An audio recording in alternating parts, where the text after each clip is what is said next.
Okay, welcome everybody. Let's start talking about the midpoint of a segment. So midpoint literally means the middle point, the point that's in the middle, right? Midpoint. So that divides the segment into two, what is this symbol again? Take a minute to think about it. Congruent. Two congruent segments. So it's an equal sign with a little wave on top, and that means that they are the same shape and the same size. That is going to be important later, but when everything is a flat line, it doesn't mean a whole lot right now. So the M cuts AB directly in half. This is its midpoint. This is halfway through. I guess it doesn't really cut it in half, but it means that AM and MB are the same. So M is the midpoint of line segment AB. So line segment AM is congruent to line segment MB, and that means that the measure of AM is equal to the measure of MB. So these go hand in hand when we're talking about those flat lines. Congruent is going to be equal so long as it doesn't actually have any shape.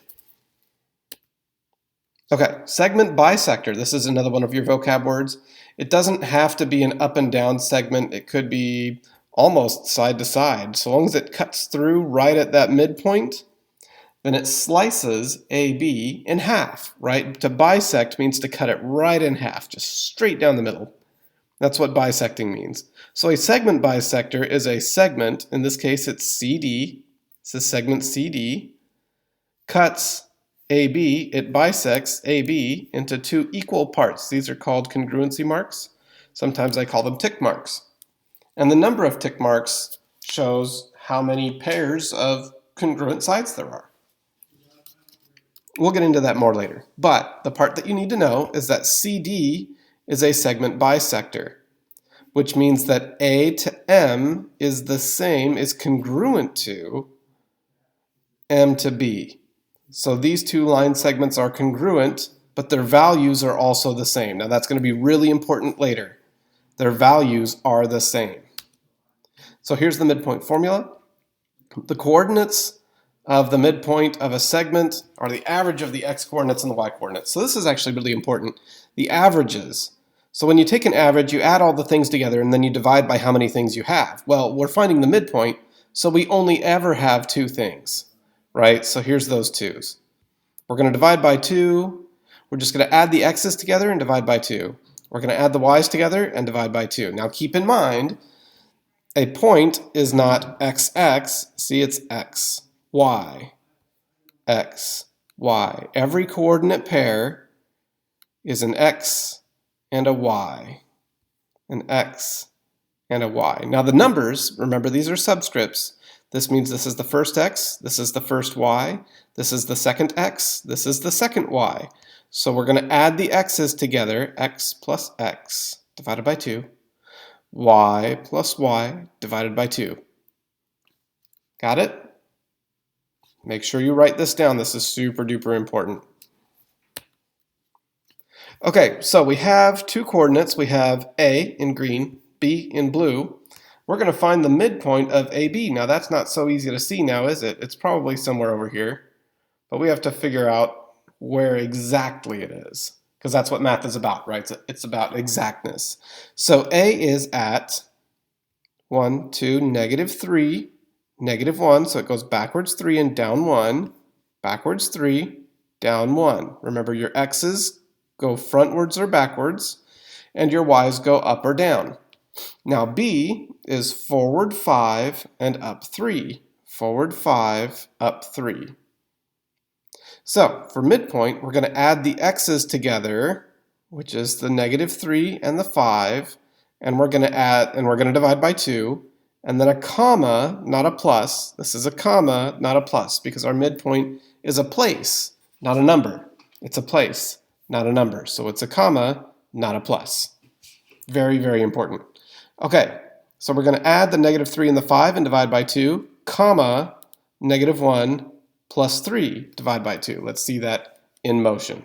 So looking horizontally, what's the distance between the 2 points? We're going from -3 all the way to 5, so that's 8, right? That's 8 units. What's half of 8? Well, that's not too bad, right? That's 4. So the midpoint is 4 positions to the right of the green dot, or 4 positions to the left of the blue dot, because it's in the middle, right? Where is that? Where's the midpoint there? Well, it's right here, right? Oops, it's right here. So this is my horizontal midpoint, right there. And so this is the line for that part of the midpoint. So, -3 plus 5 divided by 2. -3 plus 5 is 2. 2 divided by 2 is just 1, right? So do these one at a time. Do the x's and then the y's. And that's where it is on the graph too, right? It's at 1. So x equals 1 for that part. Looking vertically, what's the distance between the 2 points? We're starting off at where?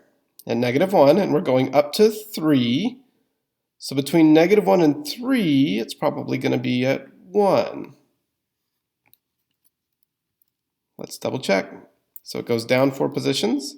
What's half of 4? That's 2. So 2 down from the blue dot, or 2 up from the green dot, and that's right here. This is y equals 1. That's how you would graph the line, as y equals 1.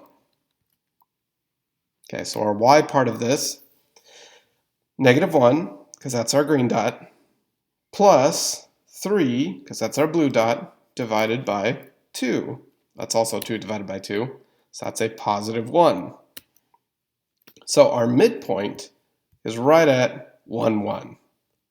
Now before, you couldn't have told that right away because it doesn't look exactly like it passes exactly through there, right? But this is PowerPoint. This is not the most accurate graph, but it is a good representation of what we're looking for. So trust the math,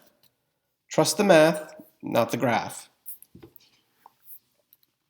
Make sure that you're actually doing the midpoint formula instead of just kind of looking. So that's all for this. See if you can do the work for midpoint.